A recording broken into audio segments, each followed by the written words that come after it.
Assalamualaikum warahmatullahi wabarakatuh. Pada kesempatan ini Ustadz, mari bersama kita buka dengan sama-sama lafaz basmalah.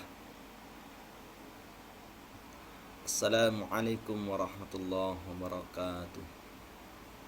Alhamdulillah, bersyukur kita pada Allah Subhanahu wa taala Ustadz. Pada kesempatan kali ini Allah masih berikan nikmatnya kepada kita. Alhamdulillah, ya, kita bisa kembali menuntut ilmu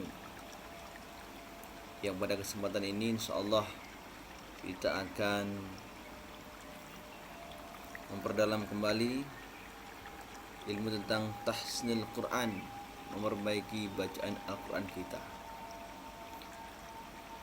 Kita lanjutkan kajian kita setelah minggu kemarin kita menjelaskan tentang mat tabi'i. Maka hari ini insyaallah akan sama-sama kita bahas, kita pelajari tentang bacaan gharib. Bacaan gharib ini bacaan yang asing, yang di luar kaidah tajwid. Jadi untuk lebih berkahnya juga, mari juga kita sampaikan salat dan salam kepada baginda Rasulullah Muhammad sallallahu alaihi wasallam. Allahumma shalli ala Muhammad wa ala ali sayyidina Muhammad. Baik anak ustaz semuanya, dimanapun anak ustaz berada, semoga dalam keadaan baik, dalam keadaan sehat, dalam kebaikan dan taat pada Allah Subhanahu wa taala.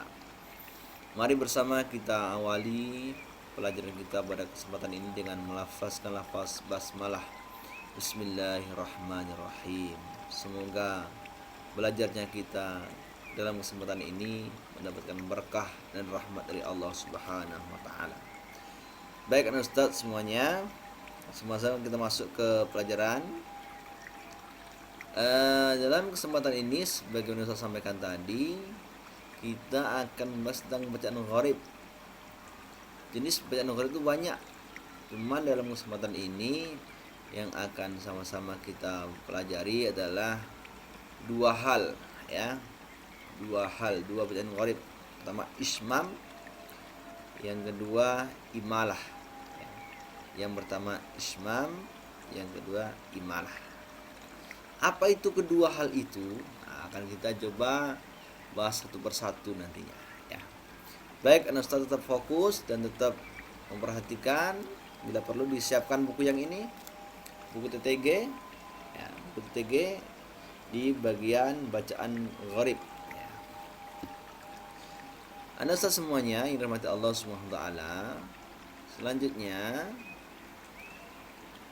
ya, kita akan merenungi terlebih dahulu apa sih tujuan kita belajar ismam dan imalah. Apa manfaatnya bagi kita? Ada nggak sih manfaatnya apa yang kita pelajari ini? Nah, yang pertama, manfaat dari kita belajar ismam dan imalah adalah agar kita tahu dan faham apa itu ismam dan apa itu imalah. Yang kedua, dapat kita ketahui letak di ayat apa, di ayat berapa, surat apa yang termasuk bacaan ismam dan imalah itu. Dan yang ketiga, setelah kita faham apa itu ismam imalah, kita tahu di mana letaknya, dan diharapkan nanti setelah ini kita bisa membaca ismam dan imalah itu dengan benar. Itu nah Ustaz, ya. Jadi insyaallah ada manfaat yang akan kita peroleh dari kita belajar imalah dan ismam ini. Baik anak Ustaz semuanya, rahmati Allah Subhanahu. Boleh disiapkan alat tulisnya. Bila ada hal yang perlu tulis Ustaz, ya. Karena ilmu itu sifatnya mudah lupa dan dia bisa diikat dengan tulisan. Baik, kita lanjutkan. Kita kenalkan dengan konsep yang terlebih dahulu. Apa yang kita bahas? Ismam dan imalah, dua hal ya. Yang pertama, Ustadz, kita akan membahas tentang pengertiannya. Yang kedua, kita bahas tentang contoh dari ismam dan imalah itu sendiri. Dan yang ketiga, kita mengetahui ataupun mempraktekkan nantinya bagaimana cara membaca ismam dan imalah ya. Baik, kita lanjutkan. Kita berangkat dari ismam terlebih dahulu. Pengertian ismam adalah ini kalau mau dilakukan, ismam adalah bibir monyong mencucu di tengah-tengah dengung sebagai isyarat bunyi dhamma. Itu lebih mudahnya. Saya ulangi lagi. Ismam adalah bibir monyong mencucu di tengah-tengah dengung sebagai isyarat bunyi dhamma. Itu pengertian dari ismam. Bibir monyong mencucu, membentuk bulatan bibirnya. Di tengah-tengah dengung sebagai isyarat dari bunyi dhammah atau harokat dhammah. Ya. Baik, itu pengertian Ustadz. Kemudian kita masuk ke dalam contoh bacaan gharib ismam. Ya. Ini contohnya. Jadi, anak Ustadz semuanya, ismam ini terdapat di dalam surah Yusuf ayat yang ke-11. Dalam surah Yusuf ayat yang ke-11. Jadi cara membacanya, perhatikan semuanya. A'udzu billahi minasy syaithanir rajim. Bismillahirrahmanirrahim. La ta'manna. Ustaz ulangi. La ta'manna. Jadi di tengah-tengah dengung bibir kita monyong atau mencucu ya. Kita baca dari awal ayat. A'udzu billahi minasy syaithanir rajim.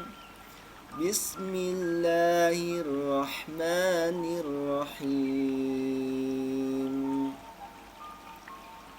Qalu ya abana ma laka la ta'manna ala Yusuf.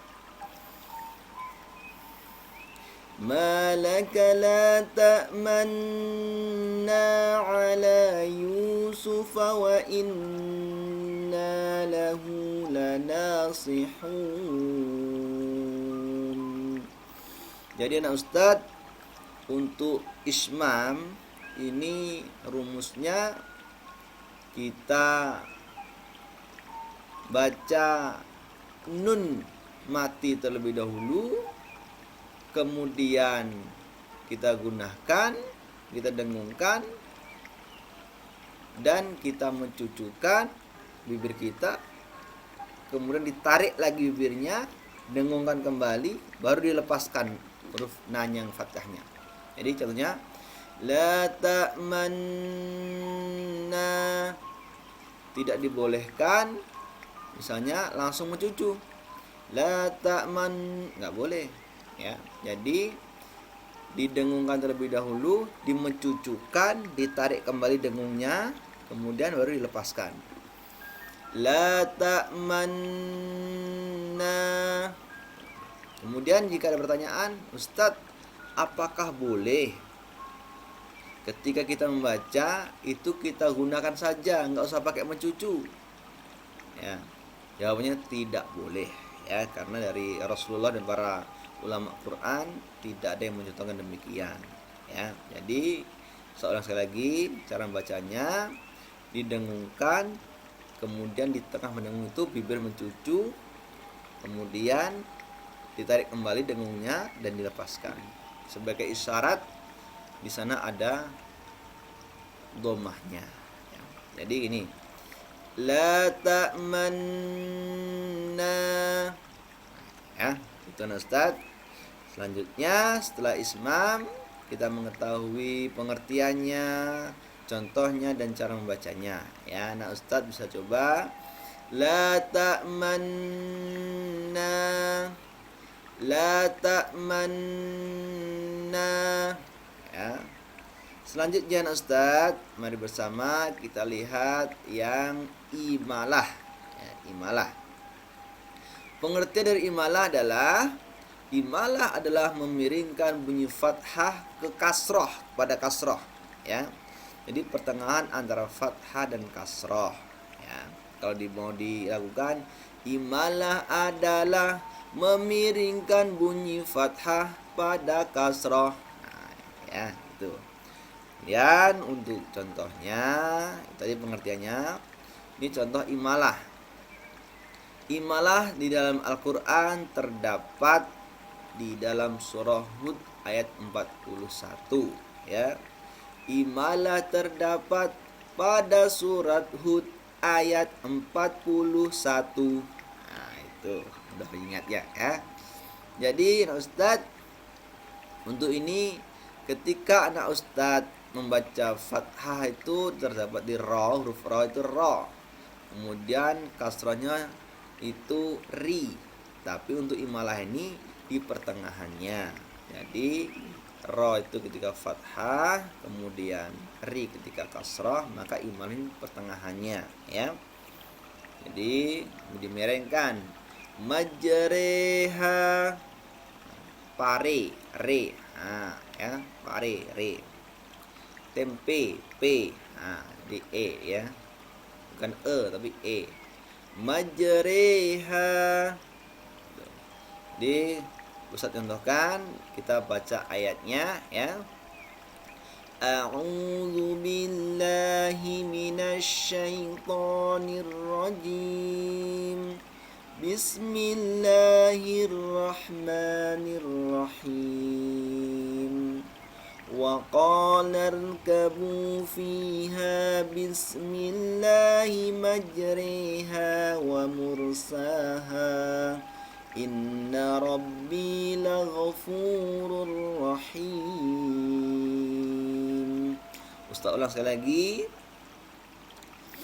Wa qala irkabu fiha bismillahi majriha wa mursaha.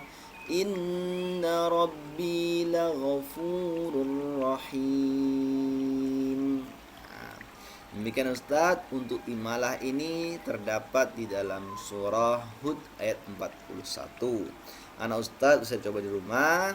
Itulah bacaan gharib, khususnya imalah dan ismam. Mudah-mudahan anak Ustaz faham dan semoga ada barakahnya kita belajar ini, dan semoga Allah merahmati dengan Al-Quran, ya. Selanjutnya yang terakhir Ustaz ucapkan jazakumullah khairan katsiran. Semoga banyak kebaikan yang kita dapatkan dari pertemuan ini, dan mudah-mudahan Allahumma arhamna bil Quran, amin, ya. Semoga Allah merahmati dengan Al-Quran. Afsus salam. Ustaz mohon maaf kalau ada khilaf dan salahnya, yang benar dari Allah SWT. Demikian Ustaz, sampai bertemu kembali di pelajaran berikutnya. Assalamualaikum warahmatullahi wabarakatuh.